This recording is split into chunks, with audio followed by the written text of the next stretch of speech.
இன்றைய வசனம். எனக்கு வலுவூட்டுகிறவரின் துணை கொண்டு எதையும் செய்ய எனக்கு ஆற்றல் உண்டு. பிலிப்பியர் அதிகாரம் 4 வசனம் 13. I can do all things in him who strengthens me. Philippians chapter 4 verse 13.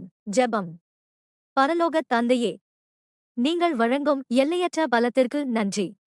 என் சொந்த வளங்கள் வறண்டு போகும் தருணங்களில் உம்முடையதில் சாய்ந்து கொள்ள எனக்கு கற்றுக் கொடுங்கள். பதட்டத்தை நம்பிக்கையாலும், சோர்வை சகிப்புத்தன்மையாலும், தயக்கத்தை தைரியமான கீழ்ப்படுதலாலும் மாற்றுங்கள். வீட்டிலும் வேலையிலும் என் இதயத்தின் அமைதியான இடங்களிலும் உமது சக்தி எனது ஒவ்வொரு செயலையும் உயிர்ப்பிக்கட்டும். மற்றவர்களுக்கு சேவை செய்ய நீர் என்னில் விதைத்த இலக்குகளை அடைய நான் செய்யும் எல்லாவற்றிலும் உமது நன்மையை பிரதிபலிக்க இந்த பலத்தை பயன்படுத்த என்னை வழிநடத்துங்கள். உம்மை விட எந்த அழைப்பும் மிக பெரியதல்ல, எந்த சவாலும் மிக கனமானது அல்ல என்று நான் நம்புகிறேன். இயேசுவின் நாமத்தில் ஜெபிக்கிறோம். ஆமென்.